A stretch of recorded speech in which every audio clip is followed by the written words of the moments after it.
Special ಆಗಿ ಈ ಸತಿ ಯಾರೂ ಮಾಡದಂತಹ ಕೆಲಸ ಕಾರ್ಯಗಳನ್ನ ಇಂಡಸ್ಟ್ರಿಗೆ ನಿಮ್ಮ ಕಡೆಯಿಂದ ಆಗುತ್ತೆ ಒಂದು ಹೋಪ್ ಇದೆ ನನಗೆ. ವೈರಲ್ ವಿಡಿಯೋದ ಬಗ್ಗೆ ಅಮ್ಮಗ ವಿಶ್ ಮಾಡಿದ ವಿಡಿಯೋ ಇವನ್ ನಾವು ನೋಡುವಾಗ ನಮಗೂ ಕೂಡ ಭಾವುಕ ಆಗ್ತಾ ಇತ್ತು. ಐ ಥಿಂಕ್ ನಿಮ್ಮಲ್ಲಿರೋ ಎಲ್ಲಾ ನೋವುಗಳನ್ನ ಮರೆಸಿದಂತ ಏಕೈಕ ವ್ಯಕ್ತಿ ಅಂತಿದ್ರೆ ಆತ ಅಂತ ಅನಿಸುತ್ತೆ ನನಗೆ. ಇಲ್ಲ, ನಾನು ಒಂದಂತೂ ಯಾವತ್ತು ಹೇಳ್ತೀನಿ, ಅವನು ಹುಟ್ಟಿದ ದಿನದಿಂದಲೇ ನಾನು ಖುಷಿಯಾಗಿದ್ದೀನಿ. ಅಕ್ಟೋಬರ್ 22, 2020 ನಮಗೆ ಹೊಸ ಒಂದು ಭರವಸೆಯ ಬೆಳಕು ನಮಗೆ ಕಾಣ್ತು. ಹೊಸ ಭರವಸೆಯ ಬೆಳಕು. ಅವತ್ತಿನಿಂದ ಇವತ್ತವರೆಗೂ ತಾತ ತಾತ ತಾತ ತಾತ. ನನಗೆ ಅವನಿಗೆ ಬೇರೆ ಬೇರೆ ಹೆಸರೆಲ್ಲ ಕರಿತೀನಿ. ಅವನ ರಾಯನ್ ಅಂತೀನಿ. ಅವನೇ ಹೇಳ್ತಾನೆ ನನ್ನ, ತಾತ ನೀನು ಒಂದೊಂದು ಸಲ ರಾಯನ್ ಅಂತೀಯ, ಅಪ್ಪಿ ಅಂತೀಯ, ಅಪ್ಪೂ ಅಂತೀಯ, ಏನೇನೋ ಅಂತೀಯ ಅಂತ ಹೇಳಿ ಅವನಿಗೆ ನೋಡಿ ಒಂದೇನು ಅಂದರೆ, ನನ್ನ ಮಗಳು ಯಾವುದೋ ಒಂದು ಟೈಮಲ್ಲಿ ಹೇಳ್ದ, ಅಪ್ಪ ಮಾತಾಡ್ತಾನೆ ಅಲ್ಲ ಮಗು, ಇವನು ಮಾತಾಡ್ತಾನಪ್ಪ ಅಂತ ಕೇಳ್ತಾಯಿದ್ಲು. ಇವತ್ತು ಹೇಳ್ತಾಳೆ, ಅಪ್ಪ ಸಿಕ್ಕಾಪಟ್ಟೆ ಮಾತಾಡ್ತಾನಪ್ಪ, ಏನಪ್ಪ ಮಾಡಲಿ, ಎಲ್ಲದಕ್ಕೂ ಪ್ರತ್ಯುತ್ತರ ಕೊಡ್ತಾನೆ ಅಂದ್ಬಿಟ್ಟು.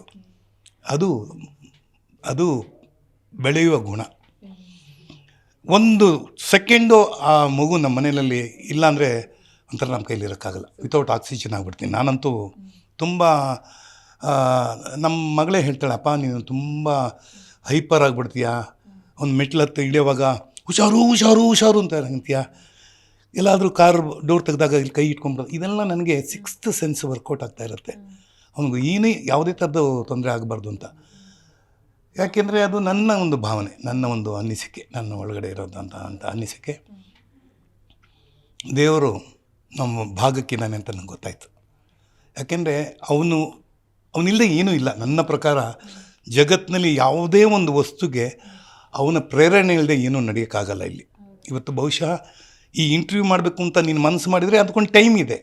ಕಾಲ ಬಂದಿದೆ ಸರ್, ಕಾಲ ಬಂದಿದೆ ಅನ್ನೋದು. ಹಾಗಾಗಿ ಅವನ ಒಂದು 6 ವರ್ಷಕ್ಕೆ ಬಿದ್ದಿದ್ದಾನೆ. ನಾನು ನನ್ನ 75 ವಸಂತಗಳನ್ನು ಕಂಡಿದ್ದೀನಿ. ನನಗೆ ಒಂಥರ ಅನ್ನಿಸ್ತು, 75 ಆಗೋಯ್ತಾ, ನಾನಿನ್ನೂ ಅವನ ವಯಸ್ಸಲ್ಲೇ ಇದ್ದೀನಿ.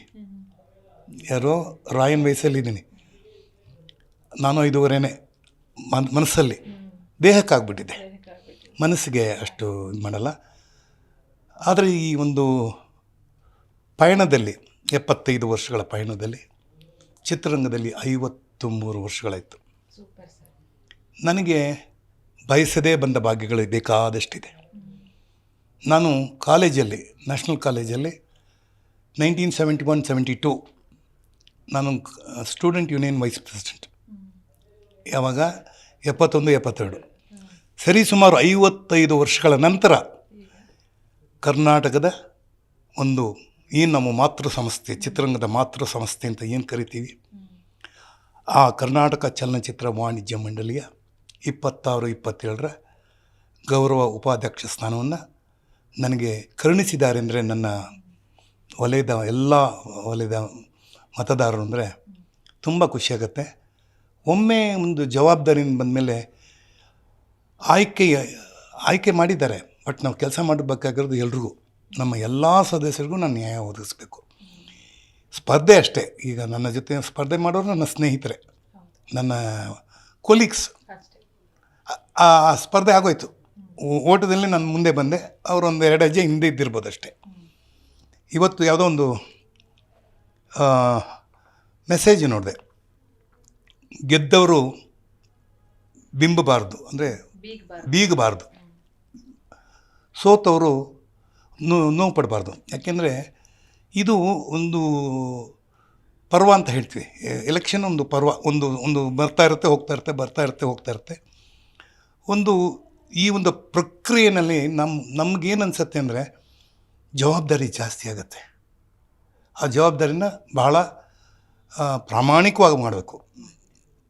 ಆ ಪ್ರಾಮಾಣಿಕತೆಯಿಂದ ನನಗೆ ನೀನೇ ಹೇಳ್ದಂಗೆ ಒಂದರ ಹಿಂದೆ ಒಂದು ಬರ್ತಾ ಇದೆ. ಬಹುಶಃ ಈ ವರ್ಷ ತುಂಬ ಚೆನ್ನಾಗಿದೆ ನನಗೆ. ಹೋದ ವರ್ಷವೂ ಸ್ವಲ್ಪ ಎಂಡಲ್ಲಿ ತುಂಬ ಚೆನ್ನಾಗಿತ್ತು. ನಾನು ನಿರ್ಮಾಪಕ ವಲಯದಲ್ಲಿ, ಅದೇ ಒಂದು ಕನ್ನಡ ನಿರ್ಮಾಪಕ ಸಂಘದಲ್ಲೂ ಕೂಡ ನಾನು ECನಲ್ಲಿ ಗೆದ್ದಿದ್ದೀನಿ. ಇಲ್ಲಿ ವಾಣಿಜ್ಯ ಮಂಡಳಿಯಲ್ಲಿ ಉಪಾಧ್ಯಕ್ಷನಾಗಿದ್ದೀನಿ. ಸಾಲಿದ್ದಕ್ಕೆ ಡಾಕ್ಟರ್ ವಿಷ್ಣುವರ್ಧನ್ ಜೀವಮಾನ ಪ್ರಶಸ್ತಿ ಬೇರೆ ಬಂದಿದೆ. ಇದೆಲ್ಲ ಬಯಸದೇ ಬಂದಿರೋದು. ಆದರೆ ಬಂದಿರೋದಕ್ಕೆ ತುಂಬ ಸಂತೋಷ ಪಡ್ತೀನಿ. ಆಯ್ಕೆಯಾಗಿದ್ದಕ್ಕೆ ತುಂಬ ಸಂತೋಷ ಪಡ್ತೀನಿ. ಮೇಲಾಗಿ 2ನೇ ತಾರೀಕು ನನ್ನ ಹುಟ್ಟುಹಬ್ಬ. ನಿಜ ಹೇಳಬೇಕು ಅಂದರೆ ನನ್ನ ಸಂಭ್ರಮಿಸಿದ ನನ್ನ ಮೊಮ್ಮಗನ ಜೊತೆ.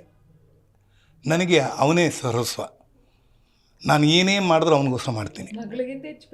ಮಗಳು ಇದ್ದಾಳೆ, ಅಫ್ಕೋರ್ಸ್. ಮಗಳಿಲ್ಲದೆ ಅವನಿಲ್ವಲ್ಲ. ಮೇಘನ ಇಲ್ಲದೆ ಅವಳಿಲ್ವಲ್ಲ. ನನಗೆ ಮೇಘನ ಒಂದು ಕಣ್ಣು, ಅವನೊಂದು ಕಣ್ಣು. ಆ ರೀತಿಯೇ ನಾನು ನೋಡೋದು. ಯಾಕೆಂದರೆ ಅವಳು ಒಂದು ನಂಬಿಕೆಯಿಂದ ನಮ್ಮನ್ನು ನಂಬಿ ಮಗುನ ಬಿಟ್ಟು ಹೋಗಿರ್ತಾಳೆ. ಅದಕ್ಕೆ ಒಂದು ಕ್ಷಣ ಕೂಡ ನಾವು ಅವನು ಸ್ಕೂಲ್ಗೆ ಹೋಗಿ ನಾವೇ ನಿಂತು ಕರ್ಕೊಂಬರೋದು, ನಾವೇ ಹೋಗಿ ಅವನು ಡ್ರಾಪ್ ಮಾಡೋದು.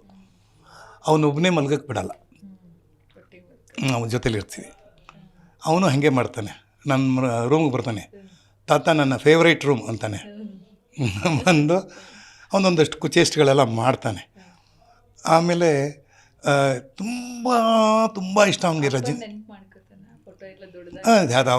ನೋಡ್ತಾನೆ, ಅದೆಲ್ಲ ಮಾಡ್ತಾನೆ.